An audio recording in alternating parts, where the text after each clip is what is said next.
अस्सलाम वालेकुम। ये हमारी सेकंड वीडियो है जिसमें हम सेरिबैलम के क्लिनिकल करेंगे, लेकिन उससे पहले मेरी पिछली वीडियो में एफरेंट हो गया तो ईफ्रंट पाथवे रहता है। तो ईफ्रंट को मैं जल्दी से समझा देता हूँ, ये 2 मिनट का काम है। ये हमारे पास सेरिब्रल कॉर्टेक्स है, फिर यहाँ पे mid brain, pons, medulla, mid brain, pons, medulla, और ये हमारे पास सेरिबैलम आ गया। ये सेरिब्रम था। सेरिब्रम में हमें पता है थैलेमस पड़ा होता है, और यहाँ पे हमारे पास पता रेड न्यूक्लियस पड़ा होता है। ठीक है, अब ये क्या है? अब बिल्कुल आसान है। थैलेमस में ना जो न्यूक्लियाई इस तरह करके ना अरेंज पड़े होते हैं, यहाँ पे न्यूक्लियाई होते हैं, यहाँ पे अरेंज होते हैं। और मैंने पीछे वीडियो में बता दी कि 4 न्यूक्लियाई होते हैं, डेगेफ, डेंटेट, एम्बोलिफॉर्म, ग्लोबोज एंड फेस्टिजियल इनके नाम है। ठीक है, अब जनाब होता क्या है, अब जो होते हैं ना, ये आपने याद कैसे करना है? आपने ना इसको ऐसे याद करना है कि यहाँ पे आपको मैंने पहले बताया था रेटिकुलर फॉर्मेशन सारी जो होती है ना ब्रेन स्टेम में मौजूद होती है।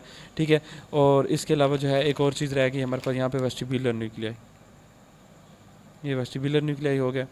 अच्छा, आप जनाब कर लेते हैं इनके कैसे ये पाथवे बने। बिल्कुल आसान है ये ईफ्रेंट पाथवे। ये देखो यहाँ पे पड़े होते हैं ग्लोबोज और इम्बोलिफॉर्म न्यूक्लियस इकट्ठे पड़े होते हैं, फिर डेंटेट पड़ा होता है, ठीक है, और फिर फेस्टिजियल न्यूक्लियस पड़ा होता है।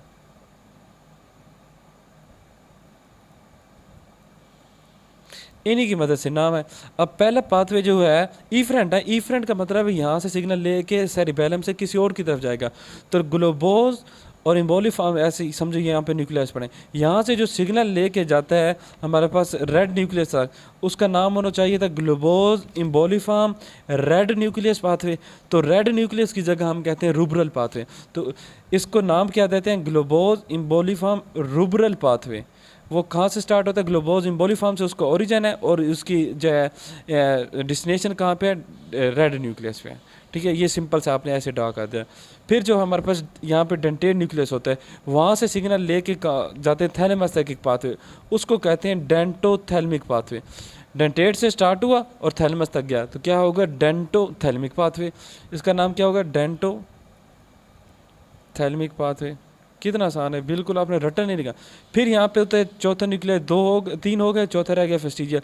अब फेस्टिजियल न्यूक्लियस से जो रेटिकुलर फॉर्मेशन की तरफ लेके जाता है सिग्नल, उसका नाम होगा फेस्टिजियो रेटिकुलर पाथवे, या सिंपल आप उसको कहते हैं फेस्टिजियल रेटिकुलर पाथवे, या फेस्टिजियो या फेस्टिजियल, कोई इसमें जो है कोई दुराए नहीं है। अब कोई भी कह सकते हैं उसको फेस्टिजियो रेटिकुलर पाथवे।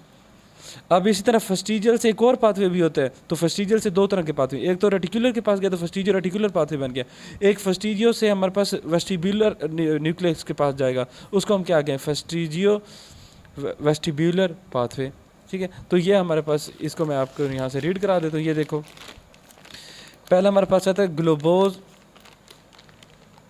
इम्बोलिफॉर्म रूबुलर पाथवे। ये ग्लोबोज इम्बोलिफॉर्म रूबुलर पाथवे ग्लोबोज इम्बोलिफॉर्म से स्टार्ट हुआ और रेड न्यूक्लियस तक गिरा। ग्लोबोज, ये देखो ग्लोबोज इम्बोलिफॉर्म से स्टार्ट हुआ, क्रॉस किया दूसरी साइड पे, और इसके अलावा जो है ना रेड न्यूक्लियस को इसने क्या कर दिया? काउंटर लैटरल रेड न्यूक्लियस के पास गया। अच्छा, फिर होता है डेंटोथैलेमिक पाथवे, जो डेंटेट न्यूक्लियस गया और थैलेमस तक। लेकिन थैलेमस के कौन से पार्ट के पास जाता है? ये आप याद कर सकते हैं कि वेंट्रोलैटर जो होता है ना न्यूक्लियस ऑफ थैलेमस तक जाता है। इसे वेस्टिजिया वेस्टिब्यूलर वेस्टिजिया रेटिकुलर जो मैंने यहाँ पे बनाया था, वेस्टिजियो रेटिकुलर वेस्टिब्यूलर जो है वेस्टिब्यूलर, ये सिंपल आप यहाँ से डाल कर। अब बात करते हैं क्लिनिकल की। अच्छा, ये तो हो गया हमारा। इफ क्लिनिकल बहुत इंपॉर्टेंट है। सबसे पहला क्लिनिकल हमारे पास आ जाता है हाइपोटोनिया। यहाँ से मैं आपको करा दूँ, क्या इसमें लिखने की बात है, नहीं समझाने वाली बात है। अच्छा,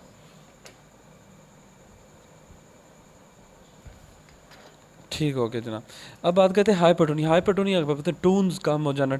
मसल में जो एक टोन होती है, उस टोन को कम हो जाए तो उसको कहते हैं हाइपरटोनिया। ये क्यों कम हो जाती है? क्योंकि सेरिबेलर डिजीज है। तो एक याद आपने करना कि ब्रेन की मोस्टली जितनी भी डिजीज़ है उसमें हाइपरटोनिया हो जाता है, लेकिन सेरिबेलम वो है जिसमें हाइपोटोनिया हो जाता है। इसी तरह आप पढ़ोगे ना बेजल गैंग्लिया वगैरह, उसमें हाइपरटोनिया होता है, तो सेरिबेलम बड़ी स्पेसिफिक है, इसमें हाइपोटोनिया हो जाती है। दूसरा इसमें ना गेट जो है ना डिस्टर्ब कौन सा होते हैं? ये बात MCQs में देते हैं, एक बंदा जा रहा है, उसका शोल्डर एक साइड पर गिरा हुआ है और चलते हुए आगे की तरफ गिरता है, तो जो है ना stagger a large forward and shoulder on the affected side is lower than the normal. तो इस तरह का जो सिनेरियो देंगे तो हमें पता चल जाएगा। ये क्वेश्चन ऐसे नहीं देते कि एक बंदे को सेरिबेलम डिजीज है तो गेट कैसी होगी, बल्कि क्वेश्चन देते हैं एक बंदे का शोल्डर एक साइड पे गिरा हुआ है और वो जब चलता है तो आगे की तरफ गिरता है, तो क्या डिजीज होगी? उसको सेरिबेलर डिजीज होगी, हमने डायग्नोज करना है। ठीक है, फिर इसमें जो है वॉलंटरी मूवमेंट जो होती है ना वो कंट्रोल नहीं होती।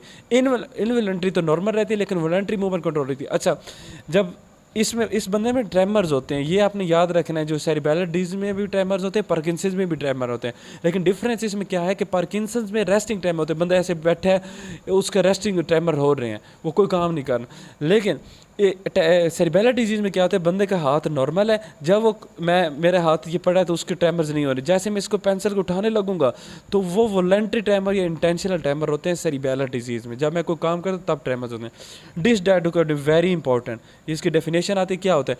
अब एक बंदा होता है ना, अगर मैं कहता हूँ इस तरह तालियां बजाओ, रोटी पकाओ, जैसे रोटी पकाते हैं वो, या ऐसे मैं कहूँ कि इस ऐसे ऐसे ना मूवमेंट करो जिसमें अल्टरनेशन हो मूवमेंट के, पहले इस उंगली को टच के फिर इसको, या फिर ऐसे ऐसे सुपिनेशन प्रोनेशन करो जल्दी से, तो वो जो जिसको सेरिबेलर डिजीज़ होगी वो ऐसे रैपिडली अल्टरनेट मूवमेंट नहीं कर सकता। तो जो है होता है ना, इस डिजीज़ को हम कहते हैं डिसडाइडोकार्डिया। इसको क्या है, inability to perform the alternating movement rapidly and regularly, वो नहीं कर सकेगा। अब आ जाते हैं जनाब हमारे पास पेंडुलर नी। अच्छा, पेंडुलर नी आपसे नहीं पूछेंगे क्या होता है, वो पेंडुलर नी बताएंगे तो आपने फिर डायग्नोज करने के सेरिबेलर इस बंदे को डिजीज़ है। पेंडुलर नी क्या होता है, मिसाल के तौर नी तो मैं आपको दिखा नहीं सकता वीडियो में। अब यहाँ पे ऐसे ये देखे, ये हमारे ऐसे समझे यहाँ पे ये नी है, और यहाँ पे हमारे पास क्या है, ये पटेलर लिगामेंट है। जैसे मैं इसको टच करता हूँ, आपने पढ़ा होगा रिफ्लेक्सेस में, जैसे हैमर के साथ ऐसे हिट करते हैं तो ऐसे मूव करता है। तो नॉर्मल पर्सन में कैसे होता है, ऐसे टच करोगे ना जैसे, तो एक दफ़ा ऐसे होगा। लेकिन सेरिबेलर डिजीज़ वाले में कैसे हो, जैसे ऐसे मैं मारूंगा वो ऐसे नहीं गिरेगा, बल्कि वो ऐसे ऐसे पेंडुलम की तरह हरकत करते करते फिर थोड़ी देर बाद स्टॉप होगा। तो इसको कहते हैं पेंडुलर नी, ठीक है, वो ये सेरिबेलर डिजीज़ में होता है। अब बात कर लेते हैं हम मज़ीद, जो है ना मेन हमने कर लिया। अब निस्टिग्मस तो इतना इंपॉर्टेंट नहीं है, ये आई जो होती है ना वो घूमती है उसकी आंखों के अंदर, ऑसिलेशन ऑफ आई बॉल होती है आइज़ में, तो उसको हम निस्टिग्मस कहते हैं, ये भी सेरिबेलर डिजीज़ का। अब ये बहुत इंपॉर्टेंट है, डिसआर्थरी, ये मेरे से वायु में क्वेश्चन पूछा गया था सेकंड ईयर में। डिसआर्थरी क्या होता है, डिसआर्थरी जो है सेरिबेलर डिजीज़ की वजह से होते हैं, और इसमें क्या होता है, एटैक्सिया हो जाता है मसल ऑफ लेरेंस का। अब मसल ऑफ लेरेंस के एटैक्सिया का क्या मतलब है कि वो जो है ना लेरेंस के मसल वो एक कोऑर्डिनेशन में जो है ना कंट्रैक्शन नहीं कर रहे, जिसकी वजह से कोऑर्डिनेशन जब नहीं होती तो वो बंदा जब बोलता है तो उसके अल्फाज समझ नहीं आती है। तो ये जो है ना सिनेरियो में भी हमारा क्वेश्चन आया था सेंडम में कि एक बंदा बोलता है, उसकी जर्की जो है ना वॉइस है, और इसके अलावा जब स्पीच करता है तो उसमें स्लेबल जो है ना सेपरेटेड होते हैं उसके क्या स्लेबल। अब वो जो बोलते तो अल्फाज में ना उसके रुकावट होती है, तो जरकी अल्फाज और स्लेबल्स के दरमियान जो है ना उसके जो है एक बड़े एक दूसरे से सेपरेटेड होते हैं। तो वो कौन सी डिजीज़ होगी, डिसआर्थरी होगी, और ये इसमें डायग्नोसिस क्या होगी, सेरिबेलर लीजन, ठीक है। बाकी वर्मिस और हेमी सेरिबेलर सिंड्रोम इतनी इंपॉर्टेंट नहीं है, सिंपल इसमें क्या होता है कि वर्मिस, ये मैं आपको वैसे बताया था पीछे वीडियो में, जब सेरिबेलम की बात करते हैं तो दरमियान में वर्मिस होता है और साइड पे जो होते हैं ना वो हेमिस्फीयर्स होते हैं। और वर्मिस जो होता है क्योंकि दरमियान में ये बॉडी के एक्सियल स्केलेटन को कंट्रोल करते हैं, और जो हेमिस्फीयर होते हैं वो हमारे बॉडी को जो लेटरल जो बॉडी पार्ट है जैसे लिम्स हो गए उनकी मूवमेंट को कंट्रोल करते हैं। और वर्मिस क्या होता है, एक्सियल स्केलेटन, एक्सियल में क्या होता है, नेक की मूवमेंट, ट्रंक की मूवमेंट जो होते हैं इनको कंट्रोल करते हैं। तो ये हमारा चैप्टर यहाँ पे कंप्लीट हो गया। नेक्स्ट वीडियो हमारे नेक्स्ट चैप्टर पे होगी। ये आपको वीडियो अच्छी लगी हो तो चैनल को लाइक और सब्सक्राइब करनी। Thank you.